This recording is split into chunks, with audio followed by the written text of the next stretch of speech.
Bom dia, boa tarde, boa noite. Não sei que horas que você está ouvindo esse nosso episódio, mas sinta-se bem-vindo para essa nossa troca, ou bem-vinda. Hoje a nossa conversa é com o Wilson Cabral, o responsável diretor de recursos humanos da RAP, e acho que desde quando eu conheci ele, eu achei que a história dele, assim como profissional, tem muito a ser compartilhado, né? Acho que a gente aprende muito com o repertório de vida das outras pessoas e por isso que eu convidei ele para participar desse episódio. Quero te agradecer, Wilson, por ter topado esse bate-papo e queria pedir para você se apresentar, contar um pouco da sua trajetória, da sua história, por favor. Bacana. Primeiro, Gabi, muito obrigado pelo convite. Fico lisonjeado de saber que a minha trajetória pode ser algo bacana de ser compartilhado e pode agregar de alguma forma para as pessoas. Então, eu sou o Wilson Cabral, tenho 31 anos, sou recifense, né, pernambucano, gosto bastante da minha terra, bairrista como todo pernambucano. Moro em São Paulo atualmente. E falando um pouquinho da minha carreira, eu sou jornalista de formação e também internacionalista de formação. São duas profissões que não são muito tradicionais no meio corporativo.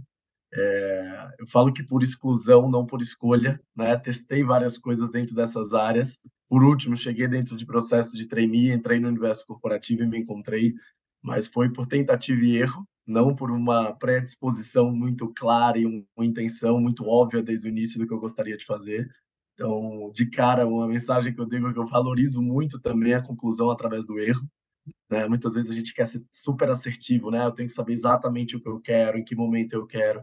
E às vezes o quanto é puro, o quanto é genuíno também, e quanto de bagagem você também, quando chega numa conclusão que ela vem por trás de erros, por trás de reflexões e por trás de bagagens que você às vezes não quis carregar, mas que corroboram para os próximos passos e desafios da tua vida, né? Então, eu tive a oportunidade de trabalhar no varejo, no Carrefour, tive a oportunidade de trabalhar na indústria, na Procter Gamble, tive a oportunidade de trabalhar também em setores diferentes de tecnologia, passando pela Will e também pela RAP. No RAP, uma série de experiências diferentes, desde o de general manager, você olhava a operação como um todo, de financeiro a RH, de vendas a pós-vendas, operações, supermercados, farmácias. Então, eu olhava o 360 no Norte, Nordeste e Centro-Oeste. Depois tive a oportunidade de fazer essa mesma função em São Paulo. Depois tive uma experiência muito bacana, que foi fazer parte do time de implementação e expansão do Rap Turbo. Para quem não conhece, um super convite a conhecer. Uma ferramenta que entrega produtos de supermercados em 10 minutos na tua casa. Então, entre fazer o pedido, cair a separação, escolherem teus itens, botar na mão do entregador e chegar na tua casa, tudo isso em 10 minutos. É uma genialidade operacional e um nível de disciplina gigante que você tem que chegar para fazer. Somos, inclusive, a única empresa no mundo que entrega em 10 minutos, né? A praxe normal do mercado é de 15 minutos para cima, somos a única do mundo a entregar em 10 minutos. Convido-os a conhecer. E depois desses 10, 12 anos em carreiras operacionais, comerciais, com alguma experiência em supply chain também, em marketing, eu fiz realmente um movimento de carreira de escolher trabalhar com o que eu sempre me destaquei mais e com o que sempre me deu mais prazer, que foi pessoas. Então, ter gestão de pessoas não só como uma parte das minhas responsabilidades, mas ter gestão de pessoas e olhar para pessoas como parte integral, né, e total do meu trabalho e do que eu executo no dia a dia. Fiz essa mudança há mais ou menos 1 ano e 6, 7 meses.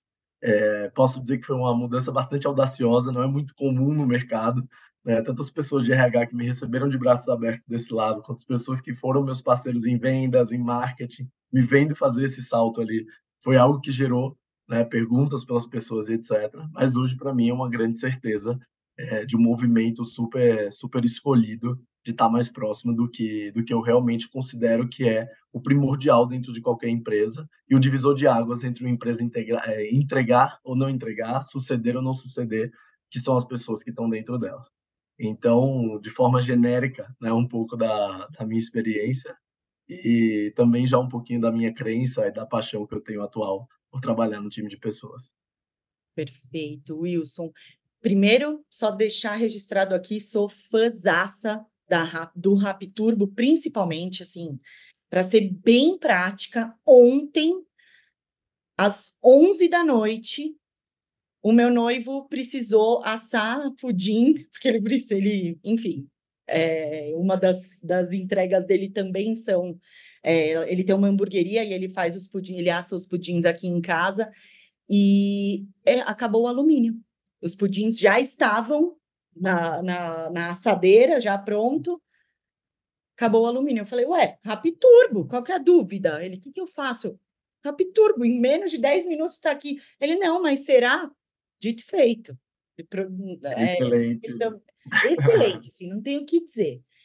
E segundo, as duas coisas que eu queria falar, em segundo, o quanto, né, essa sua história, né, a movimentação que você fez, que às vezes não é o óbvio, mas que, né, abre uma janela de novas possibilidades, né, e de você realmente encontrar o que você, né, sente que faz mais sentido com o momento da sua vida. Então, muito corajoso. E eu sempre achei, eu acho que RH é a área que inicialmente atua como vendas dentro de uma empresa, né? Porque você precisa vender a empresa para os colaboradores serem atraídos, né?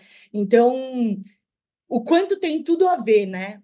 A sua atuação de antes, eu sempre também enxergo isso, o quanto a gente vem sendo preparado em algumas outras áreas que a gente passa para o momento que a gente está agora. Então, muito, muito bacana esse seu movimento e inspirador também, né? Da gente entender também que não é estou fazendo isso, então eu vou fazer isso para sempre, né? Há possibilidades de novos Exato. horizontes, né? De novas formas. Perfeito. Queria ir para a próxima pergunta, eu queria saber, Wilson, na sua visão, qual que é a relação que o RH dentro das empresas tem com educação, né? Tanto de desenvolvimento, em relação à educação total de base, mas também de desenvolvimento humano. Bom, eu acredito muito, se eu tivesse que resumir, assim, a missão do RH em poucas palavras, eu colocaria que a missão do RH é cuidar das pessoas. E quando você pensa em cuidar de gente, e você traz isso até para uma relação mais a nível familiar, quando você pensa ali os pais cuidando de uma criança, a educação e o desenvolvimento, seja educação doméstica, seja educação realmente formal através da escola, é algo muito básico que se espera que os pais prestem essa atenção ali aos filhos, né. Então quando eu falo de cuidar de pessoas dentro de uma empresa, para mim educação também vem como um pilar, né, ali super forte e necessário de atuação por parte do RH. Então eu entendo como uma responsabilidade sim, especial e em primeira instância da área de RH. Obviamente que é muito necessário que as demais áreas e os líderes apoiem para que isso realmente tenha um reflexo positivo, mas acho que o RH tem que ser uma área extremamente prepositiva no sentido e proativa no sentido de educação. Então, buscar desde parcerias e realmente benefícios onde você dê a possibilidade de que as pessoas reforcem, né, os conhecimentos do que elas já efetivamente trabalham ou possam começar a estudar também sobre áreas futuras que elas têm interesse. A gente aqui, por exemplo, tem parcerias com uma série de parceiros de universidades ou de idiomas também. Nós somos uma empresa colombiana, né, com gestão de bastante indianos que vieram de outras empresas bem-sucedidas para nos ajudar. Então, inglês e espanhol são línguas bastante recorrentes, inclusive para as pessoas de cargos iniciais. Então, trazer esse benefício para que as pessoas possam se desenvolver e estudar, para mim, realmente é algo que é essencial que o RH faça. E aí também não só saindo como eu falei, da educação formal na questão dos pais, mas também tem a educação, termos comportamentais ali dos pais com a criança e como que o RH faz isso ali com as pessoas que ele cuida, com a população que tem. Então, trazer pautas também que são relevantes, que são de uma educação não necessariamente formal, mas importante para que as pessoas convivam bem em comunidade. Quais são os valores da empresa? Como eles devem ser praticados?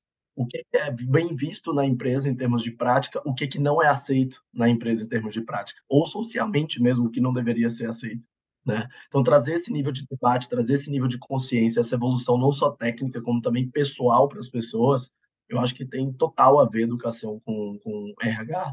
E sempre que eu entendo, né, que as demandas e as expectativas de educação para dentro da empresa de desenvolvimento estão no RH, não me parece algo que ficou sem lugar e por acaso caiu no RH. Como a gente brinca que muitas coisas, né, onde ninguém sabe onde pôr, se é problema de gente, então é RH. Nesse caso, não. Eu acho que é de forma inteligente, realmente, que se coloca a educação na pauta de RH. Perfeito, perfeito. E quão importante é líderes como você que estejam, né, atuando nesse papel que você está e que tenham essa percepção, né, e que tragam isso como pauta e para disseminar mesmo os princípios, os valores da empresa como forma também de educar, né, as pessoas. Eu vejo muito esse movimento do quanto as empresas hoje viram escolas, né, para os funcionários, enfim, para os beneficiados pelo negócio, enfim, então acho que faz todo sentido isso que você trouxe. E Wilson, o que você acha hoje, assim, pelo papel que você tem que você está desempenhando nesses quase 2 anos, né, na área de RH, os principais desafios que você tem percebido atualmente? Boa, bacana. Eu acho que um dos desafios super grandes que a gente vem tendo é uma característica relacionada à questão etária. Eu trabalho numa empresa de tecnologia. Em geral, as empresas de tecnologia elas tendem a atrair um público mais jovem, né?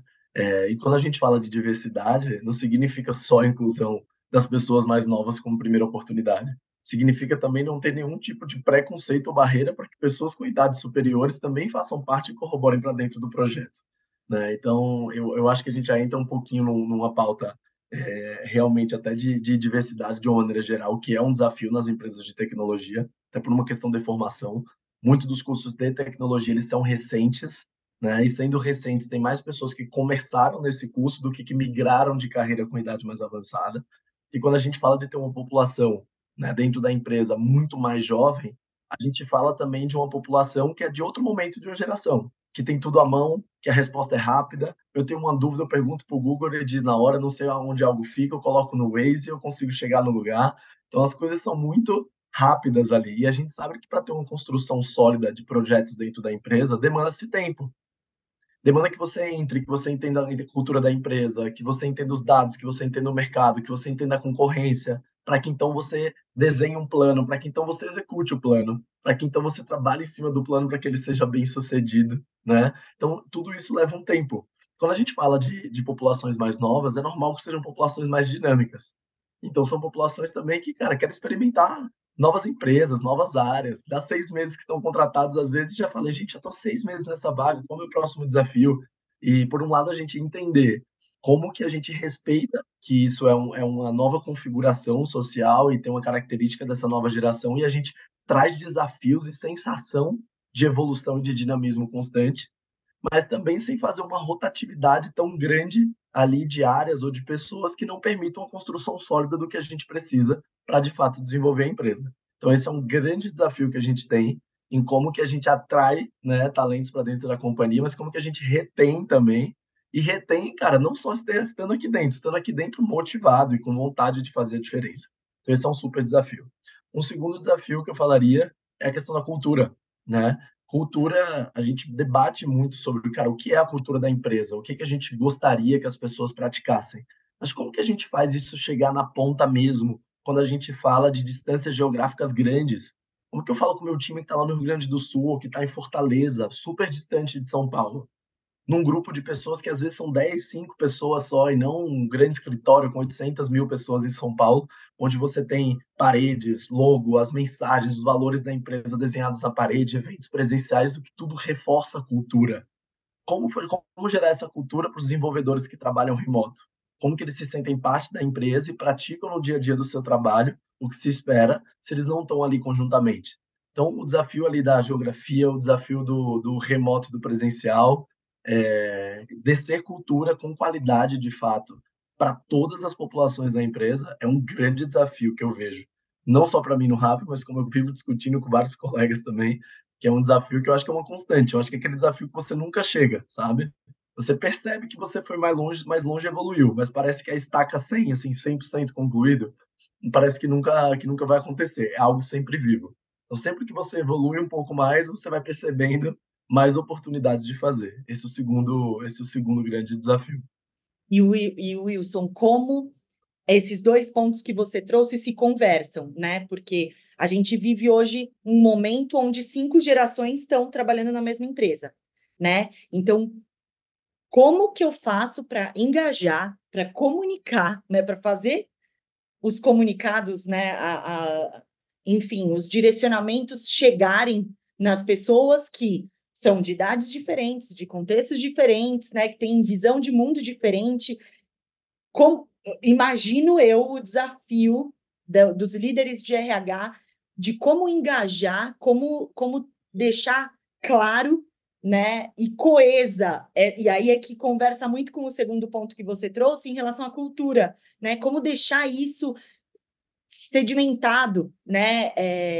E ao mesmo tempo democrático para pessoas de diferentes contextos e idades, né? Onde uma geração Z extremamente imediatista, onde 6 meses vira muito tempo, Sim. em comparação com o baby boomer, que a gente, né, o quanto a gente ouviu de tô aqui nessa empresa há 15, 20, 30 anos, né? Então, são populações muito diferentes, com características extremamente diferentes. Como integrar isso em um lugar só, né? E fazer a mensagem acontecer, fazer a cultura acontecer, deixar todo mundo engajado, motivado para entregar os resultados, né? Imagina o tamanho do desafio.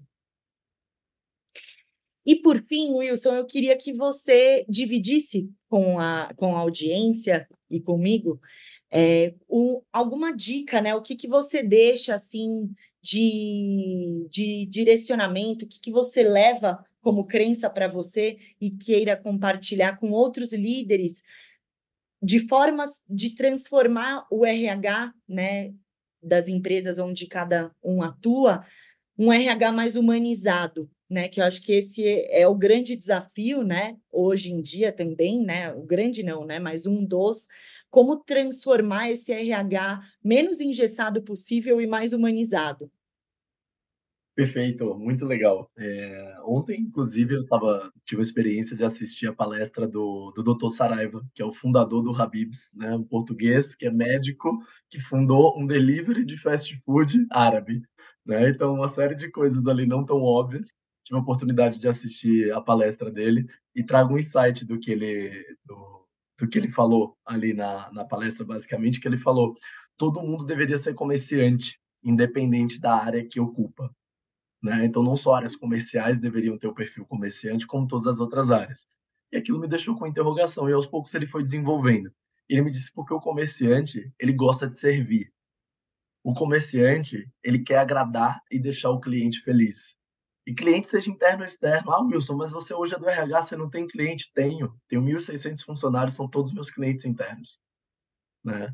Então, ele trouxe essa questão do querer agradar o cliente, do gostar de servir e de se preparar realmente para sempre à frente daquele cliente você ter um bom momento, uma boa exposição.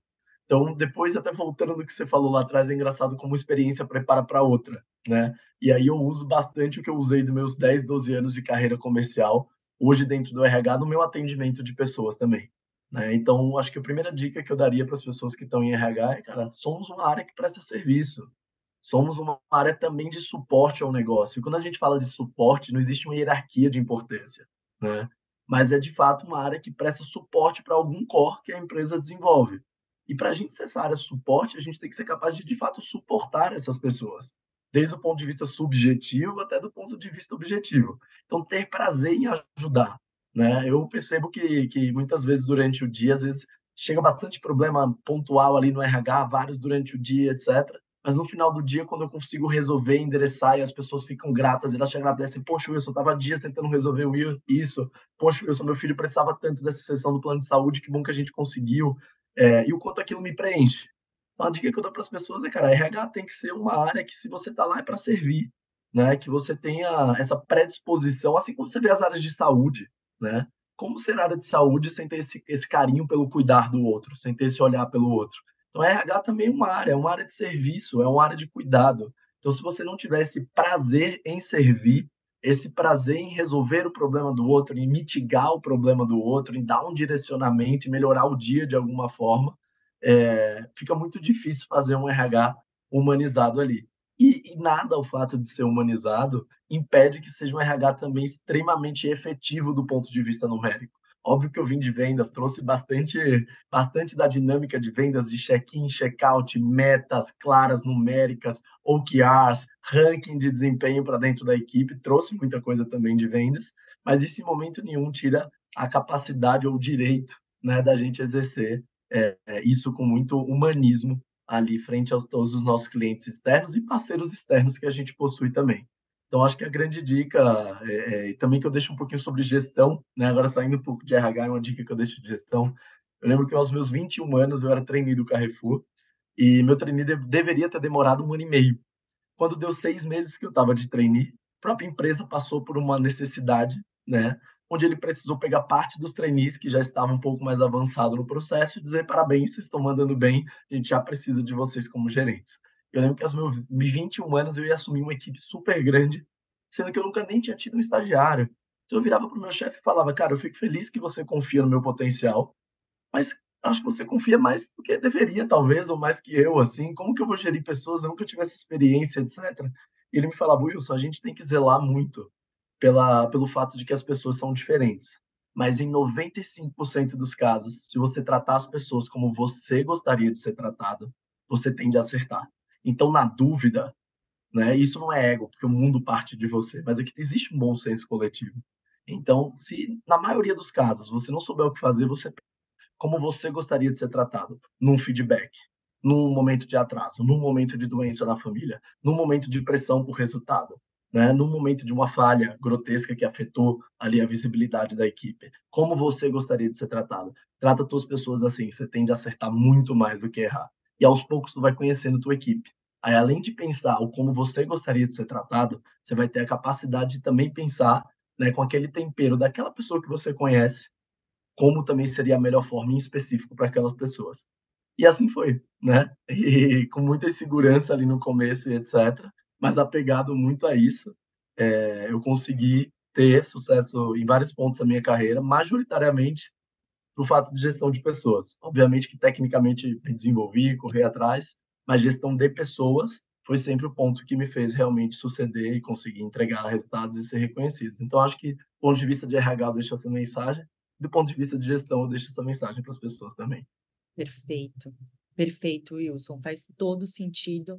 E o quão importante, né, para compor isso, né, ou como você quer ser tratado, e como saber o como tratar o outro, a importância de um profissional de RH para ser um bom ouvinte, né? Às vezes o que é um benefício para você, para sua população interna, talvez não represente tanto, né? Então, quão Foi, importante é essa escuta ativa, né, também como parte primordial do papel, né? exatamente. Bom, Wilson, não tenho como agradecer, eu sei que foi um papo breve, deixo aqui aberto. Lá no começo eu não me apresentei, mas eu vou me apresentar agora. Eu sou a Gabi, estou aqui no Alicerce como diretora de parcerias, me coloco à disposição para qualquer dúvida, sugestão, né? Vocês sintam-se à vontade para deixar aqui nos comentários ou me buscar no LinkedIn, buscar aqui o Wilson no LinkedIn também, já que a gente está publicando aqui no Via LinkedIn. Então, sintam-se à vontade para esse contato humano conosco. E só agradecer o Wilson pela parceria, por ter topado esse papo, por esse exercício, né, de estar aqui num podcast, né, conversando e compartilhando os seus pensamentos, tá bom? Imagina, Gabi, eu que te agradeço pelo convite mais uma vez e fico honrado de poder, de alguma forma, corroborar para alguém que está ali escutando e aproveitar, porque eu digo que quando outra pessoa vende o peixe pela gente, fica mais bonito, né? E eu sou muito fã, realmente, da história do Alicerce. A Gabi sabe que nosso contato é mais recente, mas eu já tive um contato com o Alicerce há mais de 4 anos. Né? A Alicerce tem um propósito lindo, né? Que tem um negócio montado também por cima desse propósito, mas que é um propósito realmente muito lindo, muito inovador, que gera um impacto em pessoas, por trazer educação, que eu acho que é a parte mais nobre ali de como você pode tocar e transformar o mundo. Então, para quem ainda não conhece, né, conhecer o Alicerce enquanto projeto, enquanto missão e, eventualmente, até como parceiro de negócios também. Eu deixo aqui esse meu convite em nome da Gabi. Então assim eu fecho, né? Obrigada e até a próxima. Um beijo, tchau, tchau. Obrigado. Tchau, tchau.